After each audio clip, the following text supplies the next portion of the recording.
Hello student, in this video we are starting question number 7 of exercise 7.5। तो अगर हम question number 7 की बात करें तो हमें यहाँ पे क्या बोला हुआ है, determine the measure of acute angle. हमें क्या निकालना है, measure of acute angle. Measure of acute angle का मतलब क्या है, हमें एंगल फाइंड करना है बिटवीन द स्ट्रेट लाइन, जबकि हमें यहाँ पे क्या दी हुई है, एक स्ट्रेट लाइन दी हुई है and the straight line passing through the point 3, -2 and -2 और 4। अब अगर हम दो लाइन बना दें यहाँ पर, तो एक लाइन की इक्वेशन हमें क्या दी हुई है, x - y + 4 = 0, जबकि दूसरी लाइन की इक्वेशन नहीं दी हुई है, हमें क्या दिया हुआ है, पॉइंट्स दिए हुए हैं। क्या पॉइंट दिए हुए हैं, 3, -2 और -2, 4। सो अब एंगल मालूम करने का हमें फॉर्मूला पता है, हम पढ़ चुके हैं क्या होता है एंगल मालूम करने का formula. tan theta = m2 - m1 और डिनोमिनेटर में 1 + m1 m2, ये आ गया। देन इसके बाद हमें क्या चाहिए, इधर m1 और m2 चाहिए। m1 is the slope of line 1 and m2 is the slope of line 2। तो इधर हम सबसे पहले क्या लिख देंगे, let m1 and m2 be the slope of line 1 and line 2। Line 1 and line 2 के स्लोप है। अब लाइन 1 की हमें जो इक्वेशन दी हुई है उससे भी हम स्लोप निकालेंगे, और जो लाइन 2 के हमें कोऑर्डिनेट्स दिए हुए हैं उससे भी हम स्लोप निकालेंगे। अब यहाँ स्लोप के दो फॉर्मूले यूज़ होंगे। कौन सा फॉर्मूला, अगर हम लाइन 1 की बात करें, पहले हम इधर लिख देंगे फॉर m1 में हमें क्या दिया हुआ है, लाइन 1 दी हुई है, क्या दी हुई है, x - y + 4 दिए हुए = 0, ये दी हुई है लाइन 1।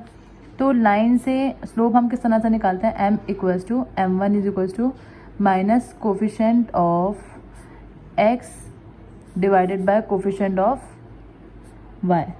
तो लाइन से तो हम स्लोप ऐसे ही निकालते हैं, m1 = minus coefficient of x क्या दिया हुआ है 1, जबकि कोफिशेंट ऑफ y क्या दिया हुआ है -1। तो माइनस से माइनस कैंसिल हो जाएगा, हमारे पास m1 की वैल्यू क्या आ गई, 1 आ गई। देन इसके बाद आ जाते हैं, हम बात करते हैं फॉर m2 यानी कि स्लोप ऑफ लाइन 2। तो इसका स्लोप हम किस तरह से निकालेंगे, क्योंकि इधर हमें कोऑर्डिनेट्स दिए हुए हैं, इक्वेशन नहीं दी हुई, तो हम इसके कोऑर्डिनेट से कैसे निकालते हैं। हमें पता है कि जब कोऑर्डिनेट दिए हुए होते हैं तो हम किस तरह से निकालते हैं, m2 = y2 - y1, डिनोमिनेटर में क्या आएगा, x2 - x1। अब इधर हम मेंशन कर देंगे कि x1 और y1 और x2 और y2 की वैल्यूज़ क्या हैं। तो x1 y1 क्या हो जाएगा, 3 और -2, 3 और -2, x2 y2 क्या हो जाएंगे, -2 और 4। ठीक है, तो y2 की जगह पे क्या आ जाएगा, 4 माइनस y1 की जगह पे क्या आ जाएगा, -2, x2 की जगह पे क्या आ जाएगा, -2, जबकि माइनस x1 की जगह पे भी क्या आ जाएगा, 3। अब जब हम इसको मज़ीद सॉल्व करेंगे तो m2 = 4 माइनस +2, -2 और -3 -5 हो जाएगा, 4 + 2 is 6/-5, यानी कि हमारे पास m2 का आंसर क्या आ रहा है, -6/5। तो ये हमारे पास दोनों स्लोप आ गए। अब अगर हम एंगल का फॉर्मूला यूज़ करें, एंगल का फॉर्मूला क्या था, tan थीटा, यहाँ पर लिख देंगे now, tan theta = m2 - m1 और डिनोमिनेटर में 1 + m1 m2। तो m2 की जगह पे क्या आ जाएगा, -6/5 और माइनस m1 की जगह पे क्या आ जाएगा, 1, डिनोमिनेटर में क्या आ जाएगा, 1 + m1 यानी कि 1 और m2 यानी कि -6/5। इसको मज़ीद अगर हम सॉल्व करें तो इसके डिनोमिनेटर में कुछ भी नहीं है, यानी कि 1, 5 को 1 से मल्टीप्लाई करवाएंगे 5, -6 जब 1 से मल्टीप्लाई होगा -6, 1 जब 5 से मल्टीप्लाई होगा तो 5। इसी तरह डिनोमिनेटर 1 प्लस माइनस 1 को 6 से मल्टीप्लाई करवाएंगे 6/5, -6 और -5 -11/5। इसी तरह इधर कुछ भी नहीं है डिनोमिनेटर, तो 5 1 ज़ा 5, 1 5 ज़ा 5, 6 1 ज़ा 6, 5 - 6 आ जाएगा, -11/5। ये तो हमारे पास एज इट इज़ आया, 5 - 6 इज़ -1/5। इस माइनस से ये माइनस कैंसिल हो जाएगा, इस 5 से ये 5 कैंसिल हो जाएगा, हमारे पास tan थीटा की वैल्यू क्या आई है, 11 आई है। अब थीटा = क्या हो जाएगा, tan 111। और जब हम इसको सॉल्व करके वैल्यू निकालेंगे tan 111 की, ये जो हमने पूरी कैलकुलेशन करी है, ये हम साइंटिफिक कैलकुलेटर से डायरेक्ट भी कर सकते हैं, लेकिन अगर हम डायरेक्ट ना करें तो इस तरह से भी कर सकते हैं। अभी फ़िलहाल इसको सॉल्व करने के बाद हमारे पास वैल्यू क्या आ रही है, tan 111। तो इसको जब हम कैलकुलेटर से यूज़ करके निकालेंगे वैल्यू tan 1 की, तो tan 111 की वैल्यू आ रही है 84.805। अब क्योंकि थीटा लेस देन 0 आया that means it is an acute angle. ये वैसे बताना नहीं था हमें कि एक्यूट एंगल है या नहीं, क्योंकि क्वेश्चन में मेंशन हुआ होता है कि जो हमारे पास एंगल आएगा वो क्या होगा, एक्यूट एंगल होगा। तो ये हमने 84.805 निकाला है, लेस देन 90 है, 0 लिख दिया यहाँ पर, 90 है that means it is an acute angle. तो ये क्या हो गया answer of question number 7। Now we are starting question number 8। अब अगर हम क्वेश्चन नंबर 8 की बात करें तो यहाँ पे क्या है, find the equation of the family of line. अब हमें ये बात याद रखनी है, जब भी फैमिली ऑफ लाइन की बात होगी और हमें दो इक्वेशन दी हुई होंगी तो हम किस तरह से फाइंड करेंगे, वो इस मेथड को पढ़ते हैं। That passes through the point of intersection. दो लाइन दी हुए हैं और दोनों पॉइंट ऑफ इंटरसेक्शन से पास होकर गुजर रही हैं। पास होना भी ज़रूरी है, जो हम अभी मेथड अप्लाई करेंगे उसके लिए। Also find the point of intersection. हमें इस पॉइंट ऑफ इंटरसेक्शन के पॉइंट में निकालना है, यानी कि अगर मैं इसको P बोल दूँ तो इसके कोऑर्डिनेट्स हमें निकालने हैं। तो सबसे पहले तो हमें इक्वेशन बनानी है और उस इक्वेशन को मालूम करने के बाद हमें पॉइंट ऑफ इंटरसेक्शन भी मालूम करनी है। तो सबसे पहले हम क्या लिखेंगे, हमारे पास जो दो इक्वेशन ऑफ लाइन दी हुई है उनको लिख देंगे। Let L1 and L2 be the lines which are, हम पूरा इधर लिख देंगे क्या हो रहा है, which are intersecting, intersect हो रही है, intersecting at point P। कहाँ इंटरसेक्ट हो रही है, एट पॉइंट P पर। ठीक है, अब उसके बाद हमें क्या है, यहाँ पे पॉइंट ऑफ इंटरसेक्शन हमें ये दिया हुआ है L1 L2, हमने लाइन 1 और लाइन 2 बोलते हैं। अब L1 है क्या, L1 क्या है 2x + 3y - 8 = 0। लाइन 2 क्या की इक्वेशन क्या दी हुई है, x - y + 1 = 0 दी हुई है। अब यहाँ जो हम मेथड फॉलो करते हैं वो K मेथड कहलाता है। हम इधर क्या लिख देंगे, बाय यूजिंग K मेथड। अब K मेथड में होता क्या है, हम लिखते हैं L1 + K L2 = 0। यहाँ से हमें K की वैल्यू निकालनी होगी। K की वैल्यू को फाइंड करने के बाद हम दोबारा से इधर K की वैल्यू पुट करेंगे और देन हमारे पास इक्वेशन ऑफ लाइन आ जाएगी, equation of family of line आ जाएगी। तो सबसे पहले L1 की इक्वेशन क्या दी हुई है, 2x + 3y - 8 + K। L2 की जगह पे क्या आ जाएगा, x - y + 1 = 0।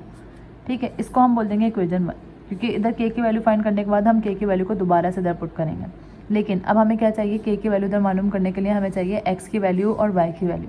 और इस x की वैल्यू और y की वैल्यू को, इसको हम इक्वेशन A बोल देते हैं, इसको हम इक्वेशन 1 बोल देंगे और इसको हम इक्वेशन 2 बोल देंगे। ऐसा क्यों करा हमने, क्योंकि हम जब x की वैल्यू और y की वैल्यू फाइंड करेंगे तो हमें इनको यूज़ करना होगा, इन दोनों इक्वेशन को। तो हम क्या करेंगे, अगर हमें यहाँ पर पता हो कि हम सब्स्टिट्यूशन मेथड या फिर कंपैरिजन मेथड भी यूज़ कर सकते हैं। तो अगर मैं इसको मल्टीप्लाई करवाऊँ 2 से तो ये 2x और एक 2x सेम हो जाएंगे और फिर इन दोनों इक्वेशन को माइनस करवाने से x की वैल्यू ख़त्म हो जाएगी, हमारे पास y का आंसर आ जाएगा। तो ये तो हम इसको 3 से मल्टीप्लाई करवाएं तो ये दोनों y ख़त्म हो जाएंगी, x का आंसर आ जाएगा। तो सिंपली मैं क्या करूँगी, multiplying equation 2 by 2 and subtract it from equation 1। Equation 1 से इसको सब्ट्रैक्ट करवा दें। तो सबसे पहले तो हम ये 2x + 3y जो पहली इक्वेशन है वो हम ऐसे लिखेंगे, -8 - 2 और लाइन 1 क्या है, यानी इक्वेशन 2 क्या है हमारे पास, x - y + 1 = 0। तो 2x + 3y - 8 माइनस को 2 को जब x से मल्टीप्लाई करवाएंगे -2x ++ y -+-1 = 0। प्लस का 2x माइनस का 2x कैंसिल, 3y और प्लस का y, 3y प्लस का y कितना हो जाएगा, 4y हो जाएगा। ये 2 हम इससे भी तो मल्टीप्लाई करवाएंगे, जब 2 को हम 2 1 से मल्टीप्लाई करवाएंगे तो 2 1 से क्या आ जाएगा 2, -8 और -2 क्या हो जाएगा, माइनस का 10 = 0। 4y = माइनस का 10 हो जाएगी, क्या हो जाएगा, प्लस का 10। और ये 2 हमने सिर्फ इसी से मल्टीप्लाई करवाया है, 2 को इससे भी मल्टीप्लाई करवाएंगे तो 2y आएगा इधर, 2y और 3y कितना आएगा, 5y आएगा। ये बाय मिस्टेक हमने इससे 2 से सिर्फ इसको मल्टीप्लाई करवाया था, जबकि हम y को भी मल्टीप्लाई करवाएंगे और 1 को भी मल्टीप्लाई करवाएंगे। तो यहाँ पे क्या आ जाएगा, 5y आ जाएगा, y बचेगा सिर्फ इधर 10, 5 इधर मल्टीप्लाई हो जाएगी, क्या हो जाएगा, डिवाइड। तो 5 1 × 5, 5 2 × 10, हमारे पास y की वैल्यू क्या आ गई, 2 आ गई। अब इस 2 को हम या तो इक्वेशन 1 में पुट कर देंगे, ये इक्वेशन 2 में पुट कर देंगे, जो इजी लगे। तो हमें इक्वेशन 2 में फिल करना ज़्यादा आसान है, क्योंकि इधर कोई भी कोफिशिएंट नहीं लगा हुआ, तो आराम से वैल्यू आ जाएगी। अब हम क्या करेंगे, इस y की वैल्यू को किस में पुट कर देंगे, इक्वेशन 2 में। तो इक्वेजन 2 में पुट करने से पहले हम इधर क्या लिखेंगे, put y equals to 2 in equation 2। 1 से भी करके निकाल सकते हैं हम इसको और 2 से भी। तो ये क्या हो जाएगा, x इक्वेजन 2 हमारे पास क्या बन जाएगी, x माइनस क्या है आगे y, तो y की जगह पे हम क्या पुट करेंगे 2 plus 1 equals to 0।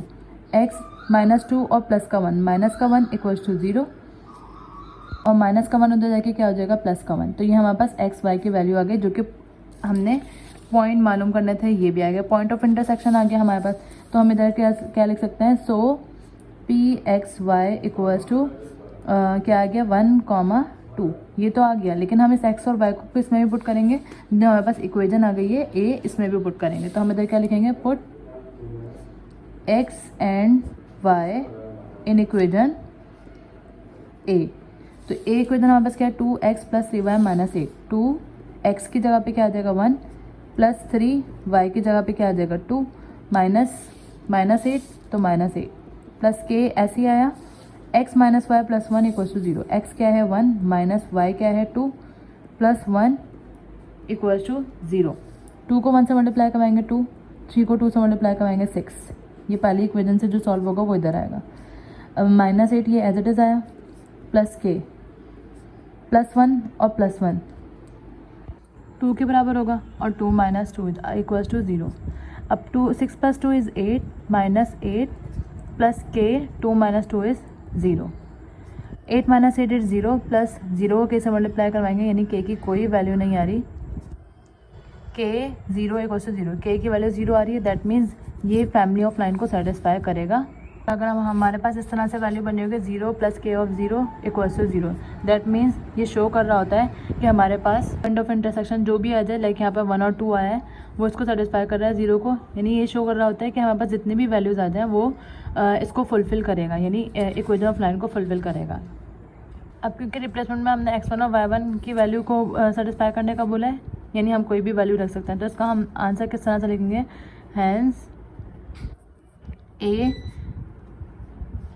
2x plus 3y minus 8, यानी a कोई भी नंबर हो सकता है, कोई भी रियल नंबर हो सकता है, plus b x minus y plus 1 equals to 0। तो ये इसका मतलब क्या है कि अगर हम यहाँ पे a की जगह पे कोई भी कोफिशिएंट रख दें, b की जगह पे कोई भी कोफिशिएंट रख दें, तो हमारी फैमिली ऑफ लाइन को ये सेटिस्फाई करेगा। यहाँ पर हम मेंशन कर देते हैं, hence k 0 equals to 0 satisfy the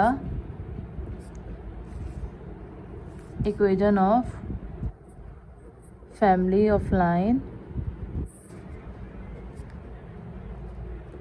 सो यहाँ पे हम a और b किसी a और b की जगह पे कोई भी रियल नंबर रख दें, तो हमारे पास कोई भी इक्वेशन इजीली बन सकती है। लाइक अगर मैं 1 रखती हूँ और इधर की जगह पे 2 रखती हूँ, तो वो मल्टीप्लाई होकर ऐड सब्ट्रैक्ट होकर हमारे पास एक इक्वेशन बन जाएगी। So this is our answer of question number 8।